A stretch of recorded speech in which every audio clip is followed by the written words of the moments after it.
I was going to the grocery store. I was getting ready to go to the grocery store. And you get in the car, you're like, oh, I forgot something. Uh-huh. And you thinking it's your phone or whatever. I forgot my Bible. Because I had this smaller Bible that I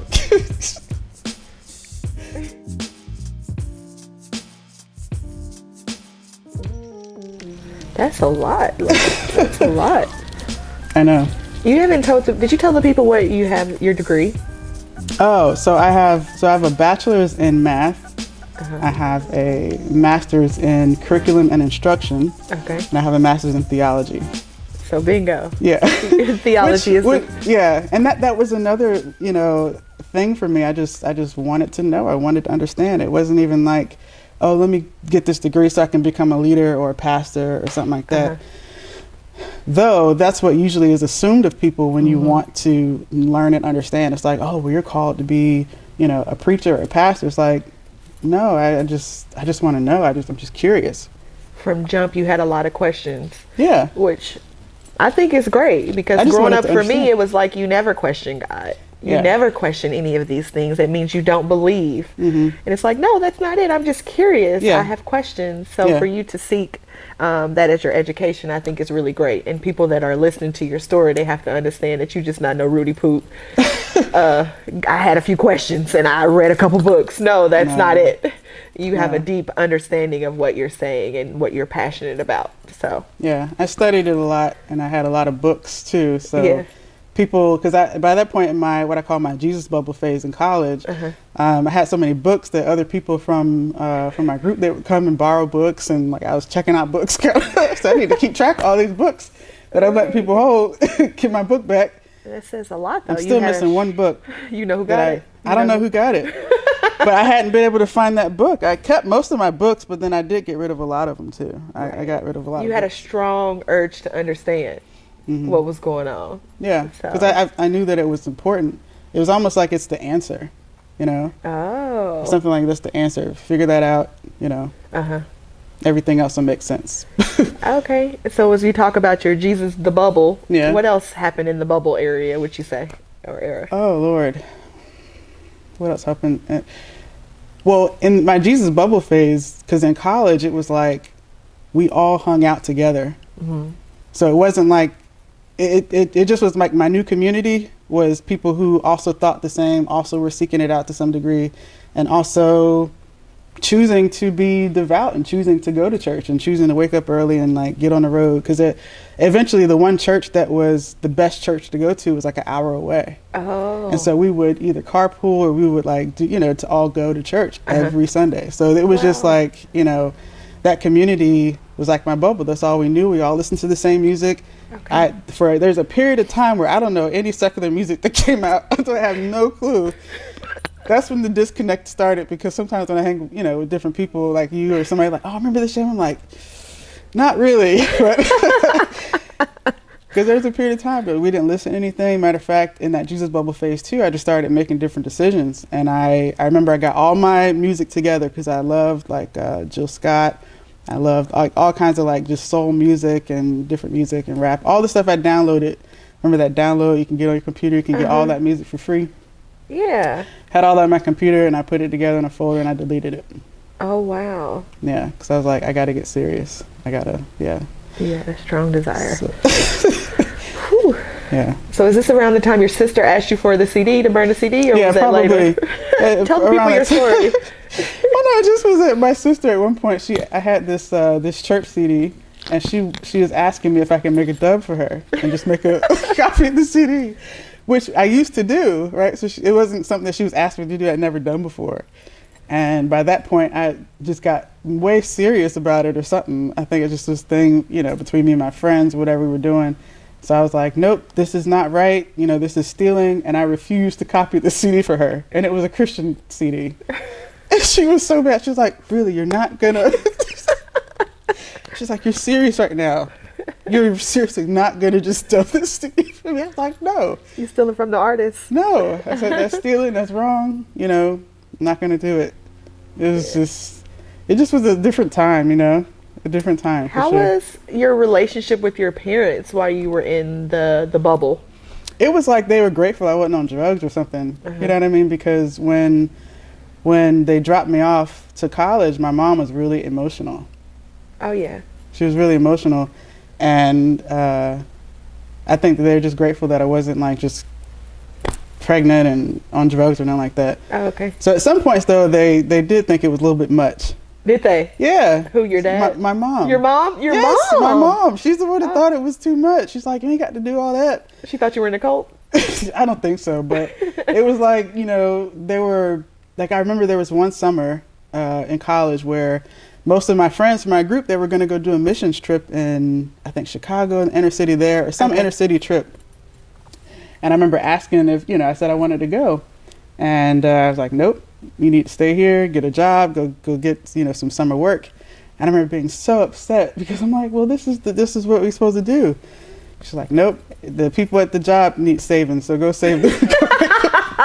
True black mama answer. She wanted you to get a job. You need some money. Yeah. So that's, you know, that's what I did. I just remember being, you know, kind of upset about that. But shoot, where am I going with that? We were talking about your relationship with your parents. Oh yeah, my mom thought it was too much. And then there was one point where at one church, my mom had given me some gas money, right? Maybe like $20-$40, something like that. Okay. And so I was at church and there was somebody who needed an offering. And so I gave the rest of my money to this offering, and my mom found out. But let me, you shake your head. You know that's not what you were supposed to do. I know that, but you was called up on it. But I think I was supposed to. Okay. Because it was like, you know, one of the things too, I feel like when it comes to giving, I think that's an area, it gives the opportunity to consider your heart. Right? When you're going to give to somebody, right? Right. And so I was checking hard, like this is my gas money. And so, but something I felt, yes, let's do it. So I did it. And so like, maybe a few weeks, my mom found out I gave the gas money. She was pissed. And I said, it's going to be okay. You know, like, I think God's going to bring this back and it's going to be a cool thing. It'll come back. And so a few weeks later, I ended up getting, I don't know how, but I got like a gift card for 3 times that amount. I got a free massage and like a spa day or whatever for that. What you like, mama? Look at here. I told you it's going to come back tenfold. Yeah. So because I knew it was like that faith thing. So when you ask that question about what is some of the stuff that still works, this stuff still works. I agree. When you have faith in something, you believe in yourself. When you decide to go within your heart to say, how much should I give this person because I want to help them? Right. That's going into a different place. You know what I mean? So the ability to do that, I think is something that still resonates and something that we all still can hold on to.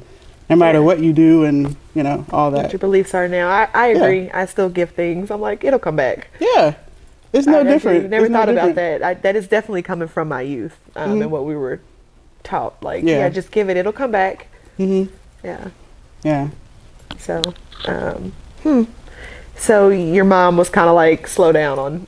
Yeah. And the one where she was kind of looking at me like, what is your problem? Is when that's the story I told Courtney, is that I was going to the grocery store. I was getting ready to go to the grocery store. And, you get in the car, you're like, oh, I forgot something. And you thinking it's your phone or whatever. I forgot my Bible. Because I had this smaller Bible that I would carry around in the event of I don't know what. It was like, if something happened, if somebody needed some prayer or encouragement or needed to be whatever, I needed to make sure I had this Bible on me. Or if I wanted to. You talking about the hotel Bible? Yeah, like that little Old Testament, that little one? It was I had different ones, but there were different ones, but it just was one that I could hold, which was like, this is a small one. Yeah, it was the whole one, the whole Bible. Oh, you're old and new. Okay. Yes. But it's just, when I look back, it's just like, man, I was really, really, really devout. I really wanted this, You wanted to save people. I just thought it was the right thing to do. Yeah. Is that what you were telling yourself you needed to help save them? You wanted them to go to heaven? Is that kind of the thought process? Or? Yes. in some ways, is like you want it for them to know Jesus and to, get right with God kind of stuff. I mean, it just... Okay. Yeah. I have a question about that, which is a good thing. That's what we all grew up. You wanted to bring people into church. That's what we were taught. Yeah. When a person they didn't want the relationship with God that you had, what was your emotions? Did you feel like you were judging them? Did you have negative thoughts about them, that they didn't have the same relationship or they didn't have a desire? That's a good question. It was different for me. I always still...